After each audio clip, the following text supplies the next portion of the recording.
parks and tennis clubs, where a child pretending to be a paramilitary was something to be encouraged and applauded, as offensive as a Morris dance. I love and hate Bangor with equal measure, but what I can never change about it is that it is home. I once yearned to leave, but know now I never will. It is as remarkable and unremarkable as any other town. It used to be a destination, and then planes were invented. Our Victorian seafront is now literally gone, replaced by a fucking marina. A parade that used to feature hotels, bars, chip shops, seagulls and amusement arcades is now a boarded up eyesore. And yet, once, it was almost literally the centre of the world, famous for sending its missionaries abroad.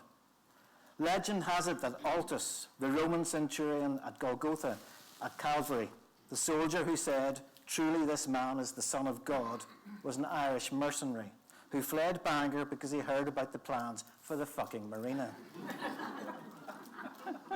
This is a book about my growing up, about school and small-town journalism. It has the vagaries and mistakes that come with memory, but they're still my memories. If there is an occasional embellishment or reordering of events, they are only feeble attempts to make me look fractionally more heroic. Names have occasionally been changed to protect the guilty. If any offence is taken by those still living, well, you were probably asking for it. Never cross me. That is the end of the preface. Warn you slightly too late that it may contain strong language. This is the edited version of it as well, so it was worse. We can take it. Why, Colin, a memoir, and why at this stage? Well, do you know, I haven't written a book or published a book for quite a while. My last book came out in 2016. I got kind of caught up in doing a lot of film and TV work. And I also think, because I have written so many books, maybe I'd written myself out a little bit, and I needed to do something different. And then, just by chance, I got asked, there's a festival in Bangor called the Open House Festival, and it's friends of mine who run it, and they were doing an event where they invited a number of writers to compose a 10-minute piece about something to do with Bangor. It had to be a factual piece. And they were just short of writers, and they phoned me up and said, "Listen, would you mind doing one for us?" And I said, "No, it's not really the sort of thing I do." But they kept at me, and I caved in. So I wrote this 10-minute piece about a memory I had when we staged our own version of the Olympic Games, where I lived in Wellington Park in Bangor. This is 1972. Yes, I'm that old, sadly. But I wrote it. And I quite enjoyed writing it, and I read it in front of quite a big crowd, along with 8 or 9 other authors, and it went down very well. And that probably was the seed of it. And then when COVID happened, and the television and film business shut down quite a lot, especially for writers, I went back to it, and I just thought, well, if I finish this little bit about when I was that age, you know, that's you know, that completes that part of the story, and that's basically what chapter 1 is. But I found that once I started, I just kept going. And I'm one of those people who says, you know, I could never write a memoir because I can't remember anything. Exactly. But it was funny that just one thing led to something else, and then I went away and looked up, when did that actually happen? I looked up a date, and there was a fact there, and I thought, oh, yeah, I remember that, but I remember it slightly differently. And it just kept going like that. And how much were family and friends part of that? Were you able to consult anybody and say, is this what happened? No, do you remember? Do you know something? And I'll probably come to it later. Because I'm fascinated actually by memory and how people remember things, and it's not always the truth. You know, it's your version of the truth. It's nearly always completely different to somebody who was with you. Yeah. I mean, if you give an example, the girl I'm currently going out with, okay, I've been out with her for about 3 years or so, but she was in my A-level class at Bangor Tech when I was 16. Oh. You know, and she was out of my league then. She might still be out of my league now. Yeah. Stop it. But about pre-COVID, immediately pre-COVID, about 3 years ago, I was in my local bar for a drink, just by chance. Now, I very rarely go there, and I was with my son having a pint. and I spotted this girl, across the room, and she was wearing this lovely red dress, and she looked very nice, and then I realised who it was, and she recognised me and came over and started to chat, and things progressed, and we became an item, and and 6 or 7 months further on, somebody asked, how did you meet? And I said, oh yeah, I spotted her across the room wearing this red dress, and she looked at me and she said, I don't have a red dress. No, I'm 100% convinced she was wearing a red dress, and that's how it started, but she definitely does not have a red dress. Right, and then never did. So it's the wrong girl, clearly. But I'll give you a sort of even, a bigger version of that, which is a few years ago, I did a film called The Journey, which is about the relationship between Ian Paisley and Martin McGuinness. And I wrote that, we all know who they are. And I did a lot of research before, I wrote the script, and I sat down, wrote it. We're very lucky to be able to raise the money to make the film. But we thought it would be a good idea before we started filming to go and say to the main participants, this is what we're doing.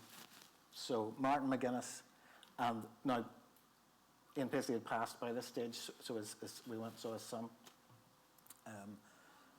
But it was me, the director, and the producer, and basically 3 prods from North Down went up to the Bogside to meet Martin McGuinness in the Sinn Féin headquarters. And we were slightly conflicted about that, because even though the piece is wonderful and they achieved great things together, there's always that background, and you may all feel differently or have your own views on their various backgrounds, but Martin McGuinness was certainly involved in stuff. So you feel sort of odd, he puts his hand out to shake your hand, what do you do? But you behave civilly, and he was very pleasant to us. We were never going to show him a script, but we just wanted to say we're making a film and just explain what we're up to, basically. But I was, of course, the film was about the first time Paisley and McGuinness met, and it was on a journey back from the peace talks from Scotland to Belfast. Obviously, they'd been in each other's circles over the years, but they had never spoken to each other because they're mortal enemies. But they had to get this flight back together from Scotland to Belfast, and this director thought out of the makings of a great movie. Where did this relationship start? But we couldn't set it in a plane because it was like a 20-minute flight, so we set it in a taxi going to the airport.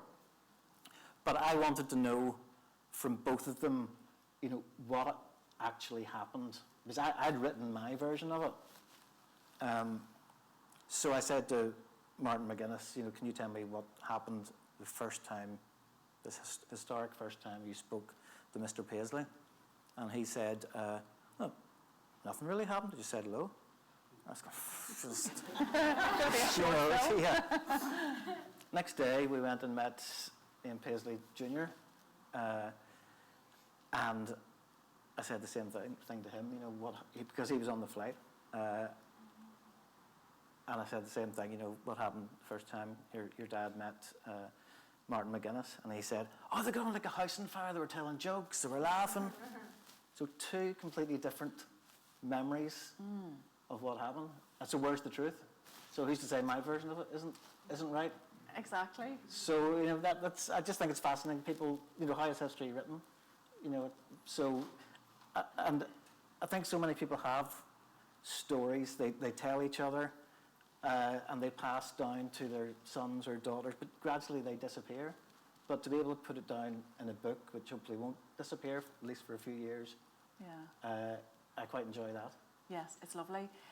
Talking of the journey, well, I wanted to read, you've got some beautiful blurbs, people who contribute to the blurb at the front of the book. You've got James Nesbitt, Ian Rankin, one here from Liam Neeson, who says, he writes with such truth and deceptive simplicity, always with a smattering of good old Ulster humour. And on it goes, quite a long blurb there from Liam Neeson. He is slightly connected to the journey. Yeah, originally, when I wrote the film, Liam Neeson was going to play Ian Paisley. Let's just think about that for a moment. And it very nearly happened, and I actually flew out to New York with the director, and we went to Liam Neeson's grotty bed set in New York. No, it was this huge apartment in Central Park West. It was just, but I'd watched Taken 3 on the plane on the way over. So I was expecting to meet this action hero coming in, and he walked in, and I thought, my God, there's something seriously wrong with this man. He was like a skeleton. He walked in, I was going, my God, they've kept this secret very well. But it turned out he was about to start filming Martin Scorsese's film Silence, which was about a monk in Japan, I think the 17th century maybe, and he had to lose all the weight for the part, so it was method acting. But he was going to play Paisley, so I was in the apartment with him, and then the door opened and Kenneth Branagh came in, because he was going to play McGuinness. What? So that was the dream casting, really, and they read it to each other, and I secretly recorded it. And that is my pension, I think. Wow. But the film business is funny. You casts change very quickly, and it turned out we didn't get either of them. But it was funny afterwards, actually. There's no reason why Liam Neeson would have a clue who I was. He's lived in America for whatever number of years. But after I left, I got an email from my agent saying, Liam Neeson's looking for your email address. And subsequently I got this email from Liam, and it said, Dear Colin, I'm in bed with my girlfriend. She's reading one of your books, and I'm reading one of your books. Too much information? Question mark. So it was lovely. That's lovely. And so I approached him with a copy of this whenever I wrote it, and he was kind enough to not only give me the quote, but to actually read it. Yes, he's clearly enjoyed it, because he's written a great big long thing. So that was lovely. Actually, Brilliant. Well, getting back to your childhood in Bangor, what struck me about the bit you read in the preface there, where you say, I love and hate Bangor with equal measure. Yeah. Bangor is at the very heart and soul of this book, and yet you've sort of toyed with leaving it many times. Yeah, I've done my share of travelling, and I lived south of the border for a while, and but something always draws me back, and it's probably like a security blanket, really. If you're very familiar with everything and you know everybody, there's something very reassuring about that. I find it. If I go over to London and I walk into one of their massive bookstores and see 1 million books on display, you just think, how am I ever going to succeed? And this is after 25 years of doing it. Yeah. So I find that all quite overwhelming. I love my trips away, but it's always nice to come home. The descriptions of your childhood really resonated with me. I'm not that much younger than you. We're sort of a similar generation, but more importantly, a time, before the internet and before loads of telly, there just wasn't a lot to do. And so you were kicking around Bangor, sort of idly, drinking top deck. Well, yeah. And I was hanging around the Ormo Park doing much the same thing. There wasn't a lot to do, and you had to make your own entertainment. Well, you made your own entertainment, and obviously there was, what was there, 3 channels on the TV, so you played outside all the time, and also you knew everybody in the street. I've lived in the same street in Bangor this time around for like 5 years, and I don't know any of my neighbours, but back then you knew everybody. Yeah. And we were 10 miles away from Belfast, or 12 miles away, but it was like living in a different world. You were aware of the troubles, and sometimes it sort of entered your life. My dad joined the UDA by mistake, which is just bizarre. This was in the early 70s. There was a lot of violence, obviously, going on. And he was told about this big protest meeting there was going to be about the violence. And Bangor being then like 95% Protestant. You know, it was obviously all Protestants going to be there protesting, and he went along to the Bull Ring in Bangor, which is like just a circular area off the Clandyboy Road, and there was hundreds of people gathered there, and he thought, yeah, we're all protesting against this terrible violence, and they were all asked to raise their hand and swear allegiance to the UDA. And he was handed a hunting cap and a handkerchief to tie across his face. So, you know, he was just, you know, he wanted nothing to do with Of course, it, you know. So he came home and he threw the hunting cap thing in the bin and the hanky, and, you know, that was the end of it. But then we, you know, as kids, you know, I got hold of the hunting cap and the hanky. And it's actually a photograph of me on the front of the book, dressed as a member of the UDA.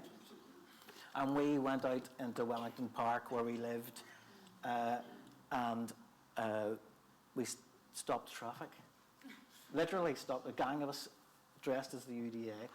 Because to us, it was like cowboys and, you can't even say Indians these days, cowboys and Native Americans. Native peoples, yeah. But it was no different to us, because we didn't understand the wider picture. But we would stop cars, and people would stop, and they'd roll down their windows and would say, "Excuse me, sir, can we look in your boot?" And they played along with you? Yeah, absolutely played along with us. Only in Northern Ireland, huh? It's quite extraordinary. I mean, people outside reading that would probably be horrified. Yeah. We all get it, we all get it. Yeah, yeah. Wow. I mean, no, I'm not even going to say that. Let's continue. Your dad, though, your dad fought in the Second World War and had quite an extraordinary military career. Did he talk about that much? No, he didn't. I mean, it was my dad and my uncle. My uncle had the sort of starrier career, if you will. I mean, my dad landed in Normandy in the second wave on D-Day, and he was like 18 years old. Can you imagine today's 18-year-olds, you know, landing and you know, where can I charge my phone? It's just the live stream at home. Yeah, but so yes, he had a you know, tough war. But his brother was slightly older, and he was in the commandos and took part in the Battle of Arnhem and escaped from Arnhem. You know, and then there was this film called "Theirs Is the Glory," made about the Battle of Arnhem. And it had this really original concept. When it was a top director that made it, it was actually an Irish director, but he recruited the original soldiers who fought in the battle to go back to Arnhem, to the battlefields there, and recreate what they did. So it was done in this sort of documentary style, but they were acting. So my uncle was in it. Uncle Jack Bateman was introduced at the start of the film. In this, in the barracks in Aldershot, I think, I'm not sure where it was, but they named all the soldiers in this small barracks, and then they went back to the barracks at the end, and he was one of the few that were back there. But you know, in the movie, he had some memorable lines. You know, he was at one point he was you know, his unit was surrounded by the Germans, you know, and the Germans, you know, got on the sort of megaphone and said, "You must surrender, you're surrounded." And my uncle, of course, shouts, "No surrender!" You know, so it's, you know, and to hear that in a film made in the 50s, where you never heard Northern Irish accents, yeah, that's extraordinary. you know, was amazing. So yeah, he's also possibly the worst actor in the history of movies, but it was an amazing thing. Yeah, incredible. To have at the time. So as well as sort of dusting about Bangor, drinking top deck, pretending to be drunk, as we did, you did go to the cinema and you did read, so that the start of your creativity was there. Yeah, I was always a reader. I think I was a big science fiction reader for a long time. You kept it quiet as well, didn't you? Yes, I did keep it quiet. Well, in those days you didn't talk about that sort of thing. You know, now it's, you know, everybody reads science fiction or, you know, watches science fiction. You know, the geeks have inherited the earth, I think. But back then, no, God, I wouldn't have told anyone. Marvel comics and science fiction. you know. But and I always wanted to write, and the first few like short stories and things I wrote were science fiction. But I've never understood science, which is always a bit of a flaw when it comes to Rely writing. heavily on the fiction. Yeah, and then punk rock happened, and that changed me completely. Well, describe the coming of punk rock into your life. Well, I was very lucky actually. There's a certain age, you know, maybe when you're first into your teens, where you're looking for what will define you, really. You know, you don't want your brother's music, you want your own music. And I certainly didn't want Queen and Slade and stuff like that. But I was desperately looking for something of my own. And by really good fortune, in my class at Bangor Grammar School, there was a guy, a boy called Gavin Martin, and he lived a couple of hundred yards from where I lived in Wellington. And he was really into his music, I mean, really into it. And he discovered all about punk rock and the first punk bands coming out of America, and then about the Sex Pistols and the Clash. And he was able to keep us all completely up to date on everything. And he launched the fanzine Alternative Ulster, where Stiff Little Fingers took their song from that title. And he went on to become top reporter on the New Musical Express, which was the Bible at that time. But just the excitement of punk rock, it was so totally different. There was so much anarchy to it, which really suited Northern Ireland, where there was a lot of anarchy taking place. But again, it was a contradiction, because life wasn't too tough in Bangor. What were you rebelling against? There wasn't too much going on, and and because we were nice Bangor grammar school kids, and I mean, I say in the book, I would have had my hair spiked, but Mummy wouldn't let me. So it was that sort of rebelliousness. But there was a little bit. None of us had loads of money. It wasn't like we were rich kids, but we were at Bangor Grammar. I mean, I remember there was one boy in our class. Whenever punk rock started, the singles would come out maybe one a month or something like that. It was a slow burn, and then suddenly, as it really took off, there were loads of records coming out, and we couldn't keep up. We couldn't afford. But there was one boy in our group who could afford, and every time somebody mentioned the latest band, the next day he had the single. And we were jealous of him. And I remember we got together and started to enthuse about this amazing new singer that had come out, had a new single, a new album coming out. We were all saying how great he was, and of course he immediately went out and bought the album, and came in the next day very puzzled, because he'd bought an album by this beardy folk singer called Roger Whittaker. Oh. Did you, I was at Methody, another grammar school, and it was always kind of small acts of defiance. You couldn't get away with being too outrageous in your fashion, but you did little things to try and show that you were one of the tribe. Yeah, I think that's certainly at Bangor Grammar. I mean, you go into somewhere like Bangor Grammar, which is very old, very traditional. I can say old school, but it's so the teachers wore those big cloaks when they walked about. Yeah. And at first when you go there, you think, oh my God, that's really scary. And then as you become a teenager, you just go.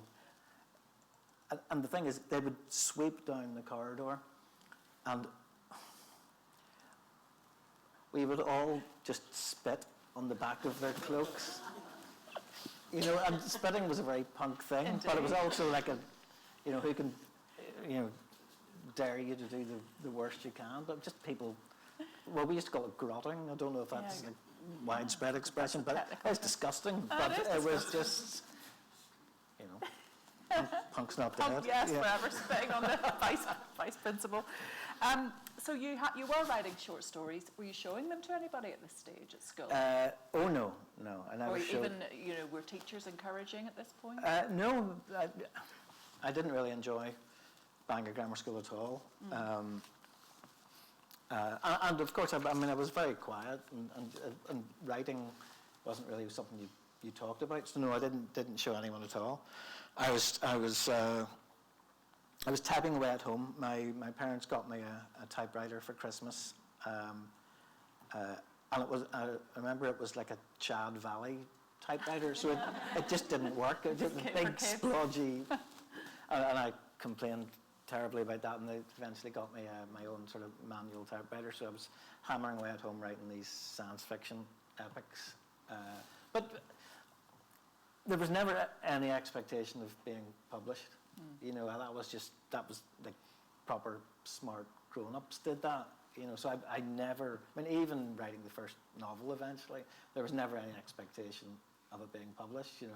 And I think that is also, it's not only a me thing, it's also then, it was also like a Northern Irish thing where we're not good enough, we wouldn't know how to do that. There wasn't a lot of precedent, really. Yeah, and I wasn't aware of any Northern Irish writers. You know, I was aware of George Best and Hurricane Higgins and Van Morrison. Mary Peters. Yeah.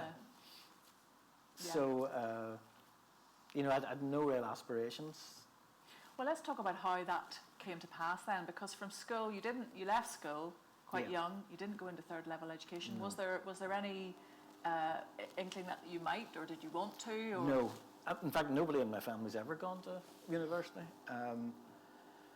No, well, the way I worked out was my dad was very aware that I loved writing, and he was trying to work out a way for me to be able to somehow make a career out of that. So he contacted the local paper, the County Down Spectator, and the editor there was a woman called Annie Roycroft, and she was one of the very few female editors in Ireland or the UK at that time. And he came home, he spoke to her, and he came home and said to me, this nice lady is going to tell you a little bit about what it's like being a journalist on a local paper. I went, yeah, you know. 16-year-old boy. Well, do you know, I must have been 14 probably. 14? Yeah. Because I went in and she sat me down and said, like, I'd like you to write 300 words on why you want to be a journalist. And in the finest piece of fiction I've ever written, I wrote 300 words on why I wanted to be a journalist. And at the end of it, she must have, I mean, I barely said 2 words, but she must have been impressed enough to say, you know, if you go to the tech and get your shorthand and typing and meet a girl who might one day wear a red dress, you know, I'll offer you this job. So I was able to join the Spectator, and I just turned 17 when I eventually joined, you know. And I think I was one of the very last people to get in before you actually needed any journalism qualifications. But it meant I started really, really young. Yeah. And she just gave me such freedom to you know, besides the normal journalism, she gave me freedom to write a column and just to write these just sometimes surreal, free-flowing articles about whatever I was interested in. And I've seen very few papers, you know, daily or weekly that give someone that freedom. I mean, she had space to fill every week, which is another way of looking at it. But, you know, she did give me such freedom, and I got into all sorts of bother with what I wrote. Please elaborate. Where do I start? Well, I'm one of the few people to have been sued for libel by the Boys Brigade. Which takes some doing. And, you know, it's in the book, so theoretically they're not going to sue me again. And the way that came about was, you're always, when you're writing an article, you're always looking for an interesting opening paragraph to attract in the reader. And I'd been in America on a holiday, and you always have to write about what you do. And it was like school, you know, what I did on my holidays. So I was writing this travel piece about having been in America, and I was looking for an intro to it. And by chance, the actual editor was off on holiday the week I wrote it, so the deputy editor, Chris Capper, who you know, was in charge that week, but maybe not as experienced as he would become. And I wrote this first paragraph, which said, I'm just back from America where I've been buying guns for the Boys Brigade. They're going to have paramilitary coffee mornings with an Armalite in one hand and a packet of Jaffa cakes in the other, which I thought was quite funny. The Boys Brigade, being the paramilitary wing of the Presbyterian Church, did not find it funny at all. They were not amused. They were not amused, and quite rightly. I don't know why they let me get away with this stuff, but the day after it went in, our switchboard lit up. Lawyers were in touch.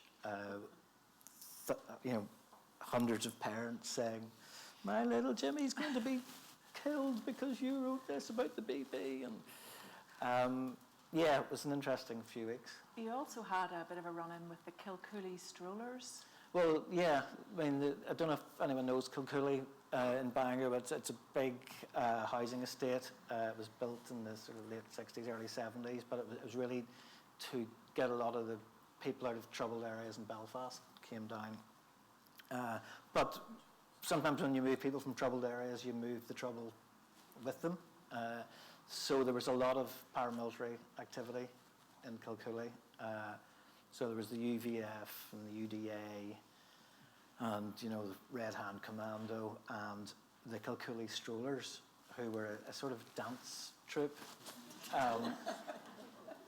of mainly pre-teenage girls who would dance up and down the stage terribly. And the thing about a local paper is also you get sent to review every show. And being very young, I didn't realise I was working for a local paper. I thought I was working for the Times or somewhere. So, I would let fire. So I did a scathing review on the Kilcooley Strollers, not thinking for one moment the impact it would have, because a lot of their parents were in the UDA and the UVF, so that was another switchboard lights up, and I had to wear a big hat for a long time. Well, I was going to say that you did said about being in Bangor, where everybody knows your name, like in Cheers. I mean, did you ever feel unsafe after things you had written or events you had covered? No, never really felt unsafe at all. I mean, actually, it was nice because I was quite quiet and quite shy. It meant people were coming up to me, and generally people come up to you to say nice things. If they're thinking bad things, they don't generally come and say it to your face. And it was pre-internet. Yes, it'd be different now. It'd be completely different now. So it was actually good for me, and it gave me the confidence. And also, if people are laughing at this, I've put in the paper, maybe they'll laugh at something else. So, that encouraged me in the writing as well. You said in the little bit you read there, touched on the fact that the Troubles, didn't really impinge on Bangor as much as they did in other areas such as Belfast.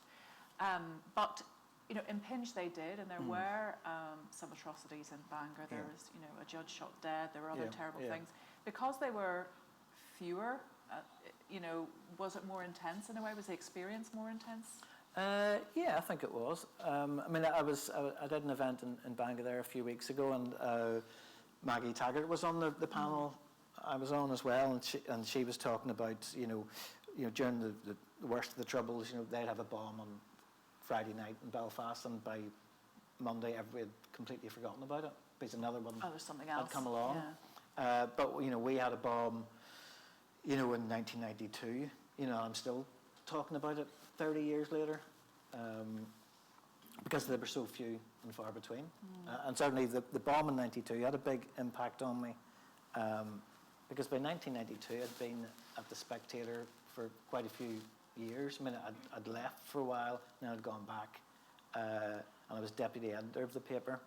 And you could easily be there for the rest of your life, and it's no bad thing, but I was still desperate to be a writer, but didn't know what to write about or how to go about it. But in 1992, it's never good for your hometown to get bombed, okay? But if it's going to happen, if you've no choice in it, there's going to be a bomb, it's good to have the bomb on a Wednesday night because your paper comes out on a Thursday morning. So, I mean, I don't mean that too badly, but, you know, if the bomb's going to happen no matter what, you may as well let it be a Wednesday, because if it's you know, if it's a Tuesday, all the other papers and the radio and TV can all cover it. But if it's on a Wednesday night, your paper comes out first thing on a Thursday, you know, you're competing on a level playing field. And on this particular week, when the bomb went off in Bangor, the editor of the paper was on holiday. And because I was deputy editor, I was in charge of the paper. And it should have been the crowning glory of my journalistic career, because big stories like that don't happen. I was in the newspaper office on the Wednesday night. The way it works is you do like 90% of the paper up to Wednesday night, and then for anything breaking news or you do the front page on the Thursday morning, and then it goes and gets published and is out by Thursday lunchtime. So I did the paper, or was in charge of the paper, went home, the bomb went off, and I lived then about a mile from the house, but you heard it, you knew it was a bomb. So I raced down, and, you know, fire, smoke, ambulances, you know, glass, everything, you know, and most of our main street was, you know, really badly damaged. And like I said, it should have been, you know, the crowning moment of my career, but I absolutely froze. I didn't know what to do. And it was that moment that I realized I never wanted to be a journalist. I enjoyed writing, but I never actually wanted to be a journalist. And I actually drove home, and I went to bed. And all this mayhem was going off down in Bangor. And I should have been sacked immediately. And I went in very sheepishly to the office the next morning, and nobody had noticed, because they'd all done their jobs. And I kind of recovered, and we put, you know, a really good paper together, and it came out, and I think one of the best papers we ever did, because we had something to work with. We had this, you know, amazing story to report, and it was fantastic, I think. But it was also a turning point where I'd been putting off writing, you know, a novel, and I knew then that, you know, something had changed. And that same year, 1992, I started writing Divorcing Jack. And also I then realized I had enough experiences to be able to write about. I mean, the simplest thing, sort of cliche thing people say about writing is write about what you know. And sometimes it's true, sometimes it's not. But for me, you know, I could write a novel about a journalist. I could write a novel about someone who had a column, who's, you know, sometimes funny, who got into all sorts of scrapes. I knew about the Troubles because they were all around us. So, you know, and I'd also started by coincidence reading a series of detective novels by a guy called Robert B. Parker, an American crime writer. And what I discovered in them was a style of writing which I thought I could copy. And he wrote, you know, quite short sentences. There wasn't huge amounts of description. I'd always found description really hard. I look out at a forest and see a tree, and I can't tell you what tree it is, or, you know. You have to do a whole paragraph yeah, on it. Yeah, I can't do that. But he had very little description, lots of dialogue, and it was quite funny. And I'd written a whole series of them, and I've always admired. I'd always that goes back to the science fiction. Actually, I'd always admired the kind of pulp fiction writers who wrote, you know, for 10 cents a word. You know, so it was in their interest to write loads of stuff. And I've always been like, I like writing loads of stuff. So the combination of the bomb, the realizing that I did have a story I could tell, the influence of crime fiction, they all came together in that 1992 when I wrote Divorcing Jack. And the other part of it was switching off the telly. And actually, I mean, 90% of writing is putting your arse on a chair and staying in it for a while. Instead of, it's like, you know, when you're at school, you spend, and your exams are coming up, you spend 90% of your time designing your revision timetable. So it was that, you know, I dreamt about being a writer, but I wasn't actually writing, so it was sitting down and doing it. Yeah. And it still took like 3 years to find a publisher once it was finished, but I'd got to the end of something, and I've great admiration for anyone, you know, who gets to the end of a novel, but it's hard to do. Before we leave the memoir, because we want to talk more about what happened after divorcing Jack, the memoir leaves us at you coming up with the idea for divorcing Jack. Yeah. Before we leave the memoir behind, is there another section you could read for us? There may be strong language. I don't think there is in this bit. Let's see, where was it? We're not going to leave it entirely, but I want to talk about some other stuff too, and love to hear a bit more. Yeah, I'll just read a fairly short piece. I remember the summer of '72 as blazing hot. It may not have been. There's probably a way to check. Summers then lasted forever, and there was bugger all on the TV, apart from the Olympics, which were taking place in black and white. Mary Peters was going to win gold for us in Munich. She was a big woman who looked like a farmer's wife. She was quite big. Well, it was mostly muscle, but it was still quite big.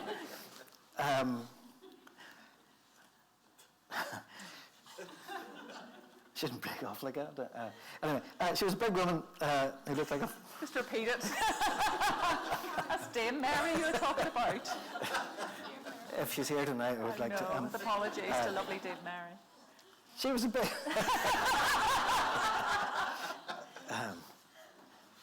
and she might well have been...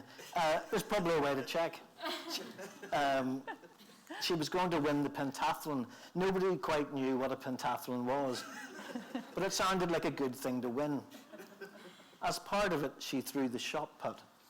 You wouldn't mess with Mary Peters. She'd break your back if you messed with her. She sounded Northern Irish, but she was English. We didn't know that then, or she wouldn't have had so much support. Besides Mary Peters, the Munich Olympics also had terrorists and many deaths, but we weren't much preoccupied by that, as we had our own terrorists and deaths. Our Olympics were taking place in colour, though obviously we didn't actually have any people of colour. The first black man didn't arrive in Northern Ireland until 1973, and he thought it was too violent and moved on. Yeah, I think I'll leave it at that. Before I get any more trouble. And there's just before, when you were talking before, you were quite revealing about yourself, you know, and the fact that you had run away and hid basically at this very, very important moment. And you reveal a lot about yourself in the memoir, but in a very sort of light way. Was that difficult? You talk about your mum and dad, you talk about their deaths. Well, how do you feel about that? I think if you're writing a memoir, you need to be honest.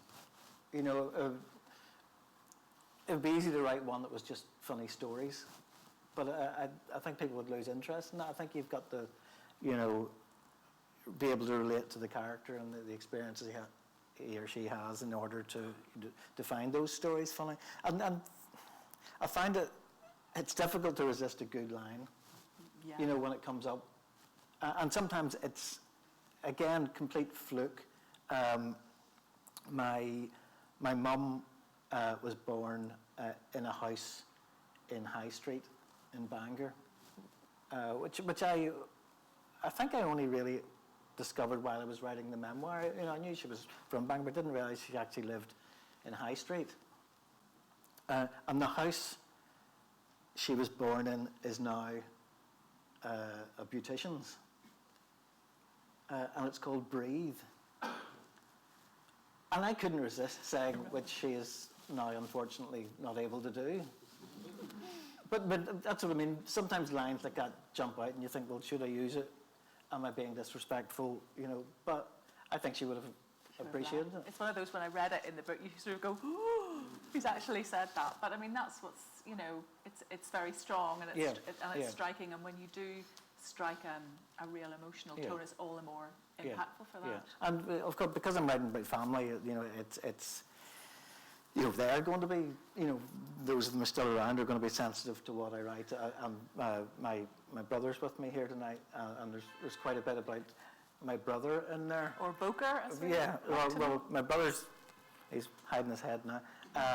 My brother's nickname when he was a teenager, and as is the nature of nicknames, sometimes you carry them for many years afterwards. He was known as Boker Bateman because when he went out drinking as a teenager, he would quite often boke. But he famously got the nickname Boker because he was dancing with a girl in the Savoy Hotel in Bangor, and he was... He's doing this right now at the back. And he was sick down her back. Okay, so I wrote this because I'd heard the story, and it was in my brain. So I wrote the whole book, and then it was published, and then I thought I'd better show him a copy of the book, and I was quite nervous about it, and I think he was quite nervous reading it. But I think he really enjoyed the book. But he said to me, "You got one thing wrong. That's not why I was called Boker." And he just told me this on Monday or Tuesday of this week. That in fact there was because it was the sort of mid-70s or whatever. He was actually, I think, at the Savoy, but he was with one of his friends was wearing this brilliant white suit, and he was sick all over this guy's suit. And he says the story about the girl down her back is just a complete fabrication. But as far as I'm concerned, that's the truth, because that's what I remember. Is a girl in a red dress, by any chance? So I don't know where it came from. Yeah. But that's the intersection of the truth or versions of the truth. Yeah. Amazing. Now, you said there that it took 3 years for Divorcing Jack to get published. What are some of the sort of biggest preconceptions or misconceptions people have, do you think, about being a novelist, being a writer?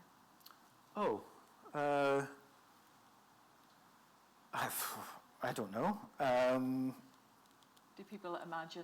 Well, I asked that because I'm sort of shocked, that it took 3 years to get published. For anyone who read it, I mean, I remember reading it for the first time, don't you? And just thinking, I've never read anything like this. It's funny, and it's about us. It's about Northern Ireland, Well, I think first of all, there's a huge amount of luck involved in your book being discovered, because there are thousands of books out there, and many of them might be brilliant, but never get recognised. When I finished Divorcing Jack, and again, this is back to the Northern Irish thing, I thought, well, nobody's going to like this, so I'll send it to the smallest publisher I can think of, at least there'll be and I sent it to Blackstaff Press in Belfast, and they kept it for 6 months. I'm not sure if they read it, but then they sent it back to me.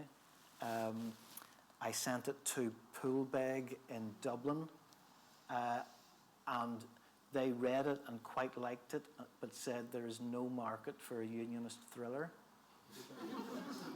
I quite agree. But and then it was actually I'd given up on it and stuck it in a drawer, and my girlfriend back then got to read it, and she really loved it, and she just said, send it to the biggest publisher you can think of. And I sent it to a publisher in London called HarperCollins. And it went into their slush pile, which I always imagined was, a room about the size of this library. And what they did was they paid a student just to go in one day a week and randomly pick up manuscripts. And on one particular day, he picked up mine. And it goes back to the journalism. If you're writing a story, make the first few lines interesting. And he liked the first few lines, and he kept reading. And then I got the call to say they wanted to publish it. It's like, talk about life turning on a sixpence. Yeah, absolutely. I mean, it really did change my life as well. That's incredible. And that was the start of a long series of novels with Dan Starkey. Did you know when once it was published and people started to react to it, did you think, oh, I'm onto something here? Yeah, because it goes back to that crime novelist, Robert B. Park, and the pulp fiction writers. They wrote loads of books. And when you're a journalist, you're used to writing a lot of stories. You write a story, nobody comes and pats you on the head and says, oh, you must be exhausted, take a week off. You go on to the next story. Yeah, you're turning them So I had that, attitude to it right from the start. But certainly, to be able to start with a book like Divorcing Jack, which did have a big impact, and it still has an impact. It's like came out in '95, so we're getting on towards, 30 years since it came out. Obviously, I was very, very young when I wrote it. But it just things connected to it just keep happening. I mean, I think I've said to you before, the first version of Divorcing Jack had a very distinctive cover on it. It was bright red, and it had a nun with a gun. There it is. Yeah, and the Jack Russell. And a Jack Russell under her arm. And, the cover became almost as famous as the book. And I know whenever David Trimble was involved in the peace talks over in London, he handed a copy of Divorcing Jack in to 10 Downing Street and said to them, you need to read this to understand our sense of humour, and if you understand our sense of humour, you'll better understand what's going on in the room. Which was... It's extraordinary. And a lot of these things didn't find out till a long time later. And then there's actually a nuclear bunker underneath Downing Street and Whitehall, around that area, for where the cabinet and the government will go if there's a nuclear attack, as if that could happen. But it's meant to be quite secret, but it's not totally secret. But what they did was they sent a photographer down, or one of the this magazine got permission to send a photographer down to show to take photographs to show the public what life would be like for the government if there was a nuclear war. And he photographed really quite Spartan conditions under there. But there was a bookshelf, and there were 6 books on it. And one of them was Divorcing Jack. And it must have been that copy it was handed in. Yeah. So to think that, cockroaches in my book will survive.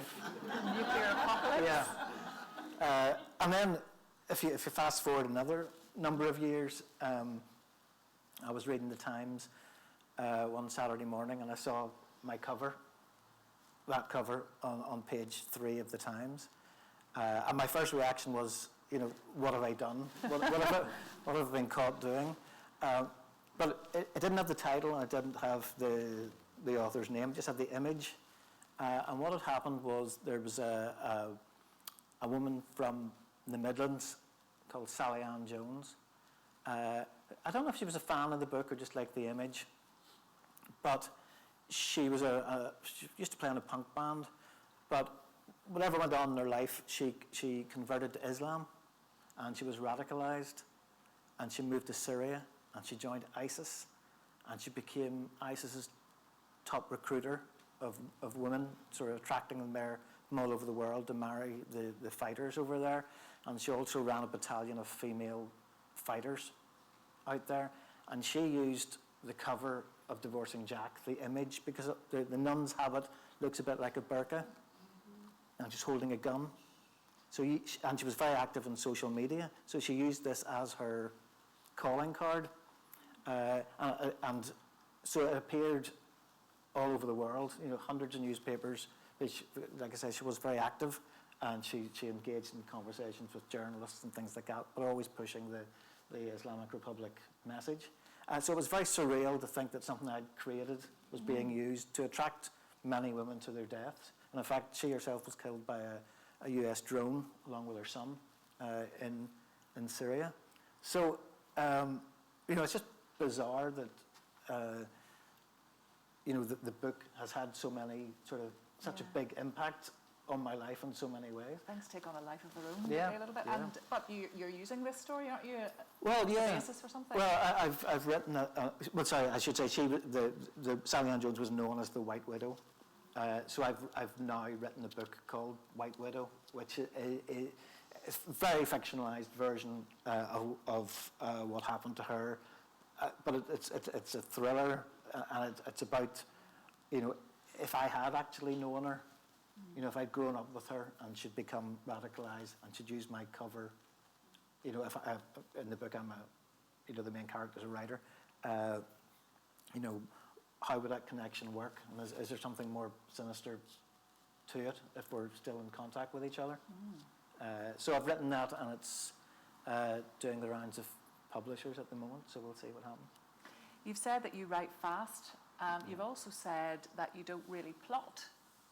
You know, do you just sit down and start? How does Well, that work? I have plots, Yes, but you don't do it all in advance. I don't outline. Well, it's a funny thing. I mean, I've never outlined the books. I mean, you might be like one chapter ahead, but the thing is, you can make it up as you go along, and you don't get bored. You know, if I knew everything that was going to happen, I would get bored. So you're making it up as you go along, and you get to the end. You know, if it's a murder thing, I mean, I don't know who killed the person, so if I don't know, you're not going to know as you read it, hopefully. But you can get to the end, and then you can go back and sort things out. TV and film works entirely differently, where you've got to outline everything in advance, because they won't. If you're writing a film, it goes through a number of steps. So the start would be like one paragraph. What's this about? Then it would be an outline. You know, maybe it could be 2 pages, it could be 20 pages. But before they start paying out money, say to get a script written, they want to know what they're paying for. Yeah. They don't want like a vague idea. Mostly it's like that. I mean, the journey was different, where the director just told me to go away and write it. And that doesn't happen very often. You wrote the screenplay for Divorcing Jack, Yeah. which, you know, would seem logical, but I know from the business it's not necessarily a given that you would get to write it. Had you written a screenplay before? No, I haven't written a screenplay. Well, the crazy thing was I'd like this golden period when I started writing. So I published Divorcing Jack, and I published the second book, Cycle of Violence, and they were both optioned for films, you know, very quickly. And they both came out in the same year, 1995, the books. So I was actually making 2 films in Northern Ireland at the same time.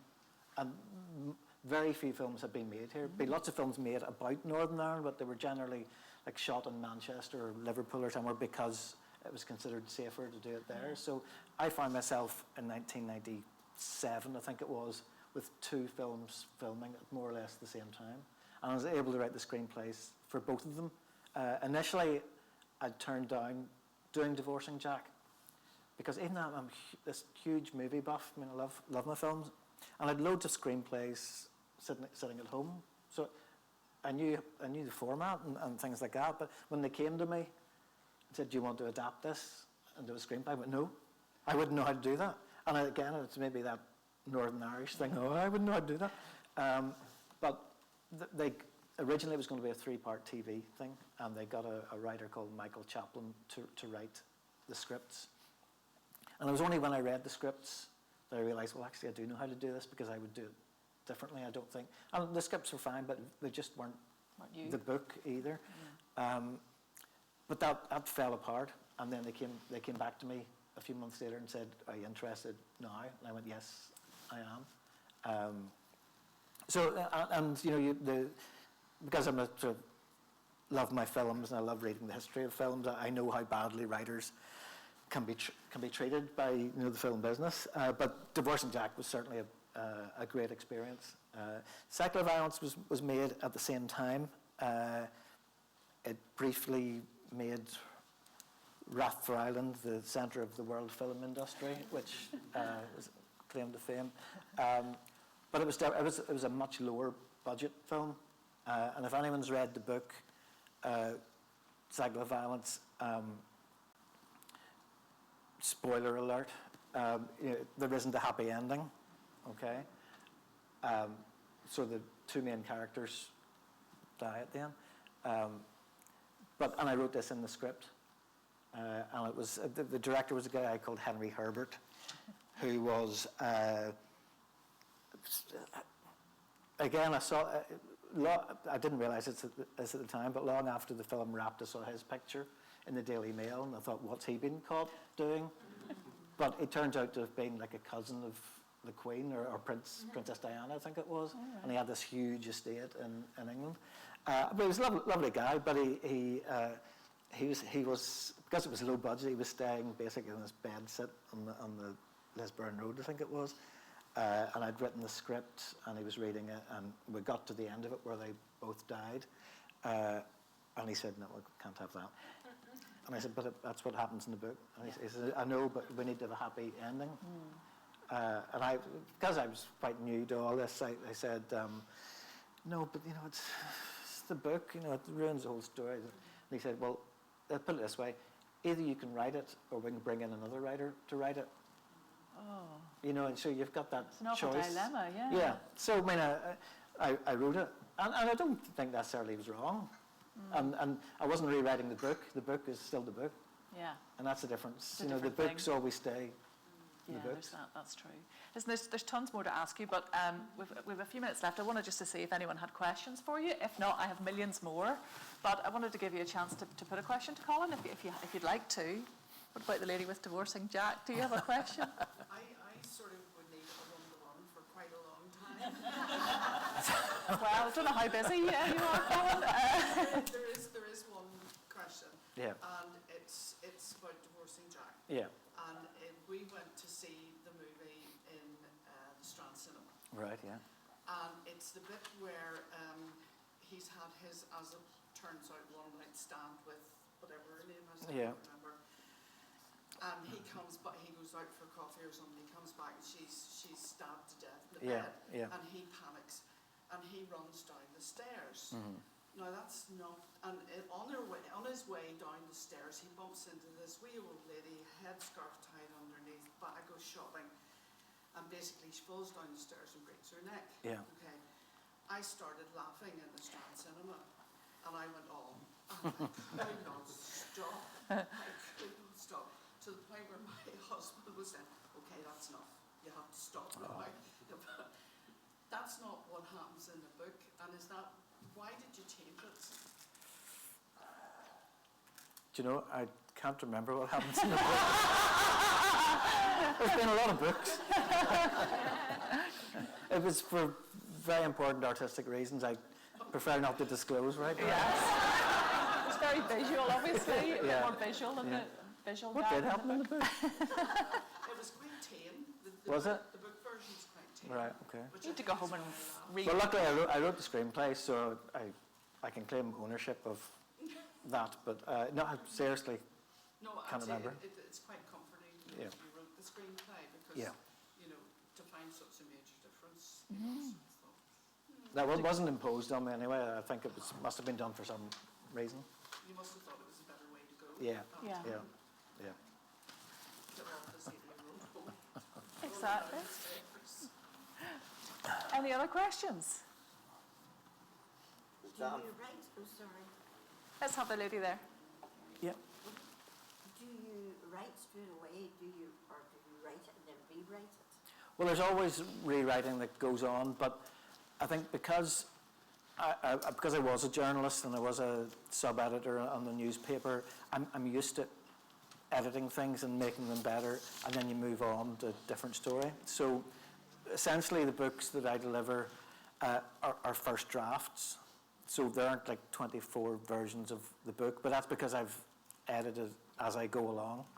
Yeah. And that's one of the reasons why I'm quite quick at doing it. There aren't lots of drafts sitting around the house. Yeah, yeah. There was a man's voice piped up. Oh, was it you, sir? Sorry. Is Dan finished, as far as you're concerned? Good question. No, Dan's not finished. There's another book written. I don't know if you don't follow me on Facebook, do you, by any chance? Not No, on you're not. Facebook. Well, you'll kick yourself now. Then.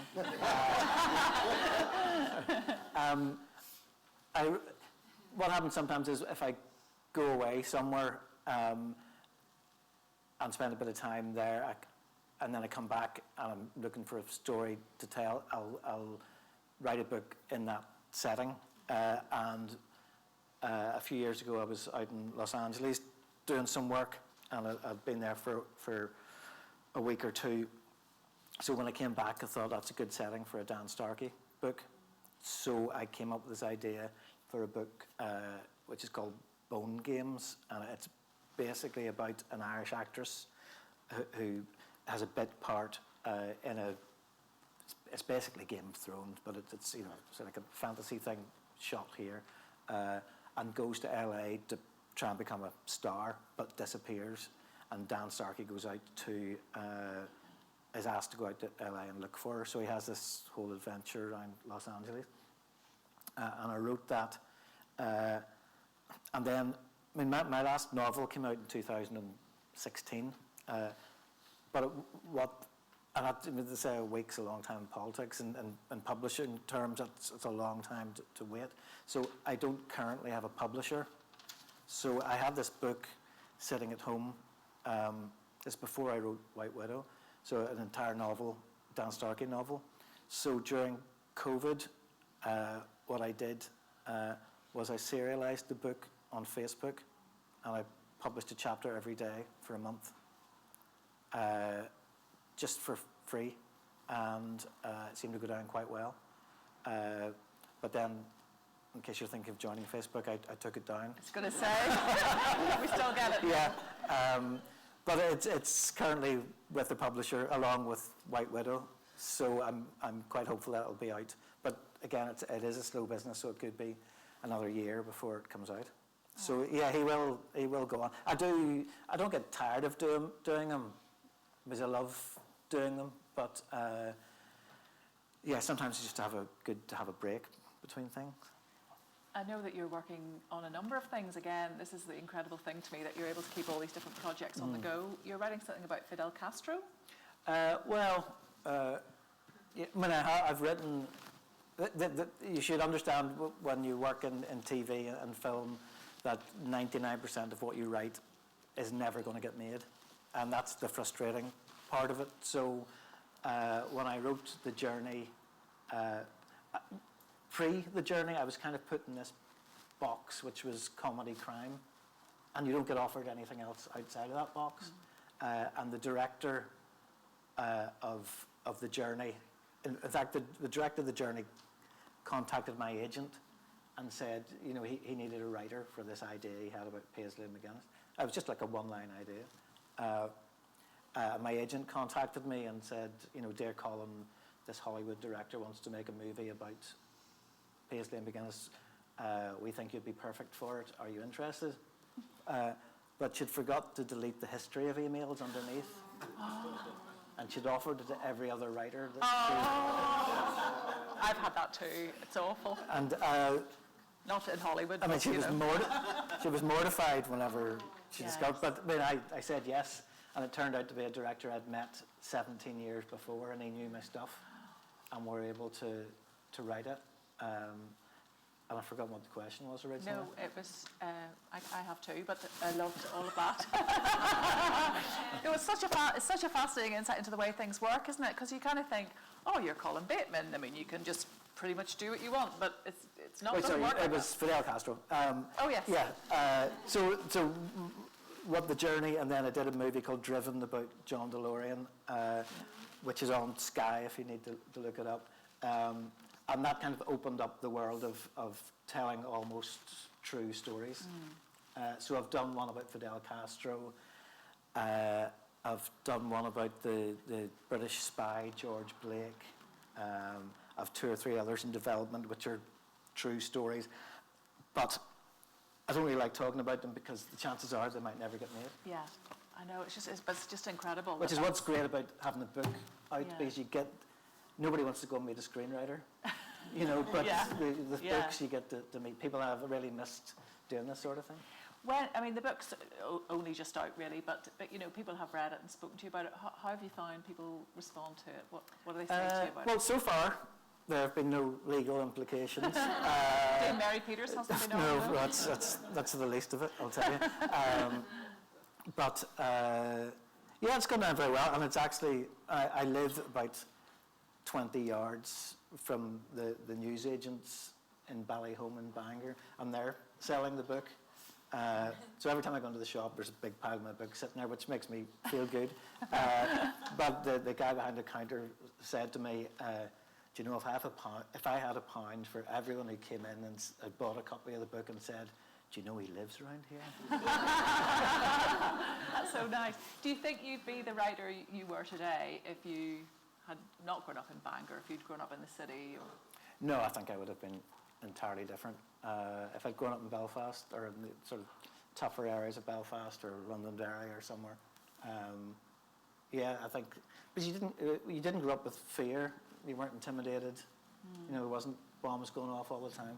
And I imagine Ballyclare was something similar. You know, you're completely aware of everything that goes on, but it wasn't an everyday event in your town.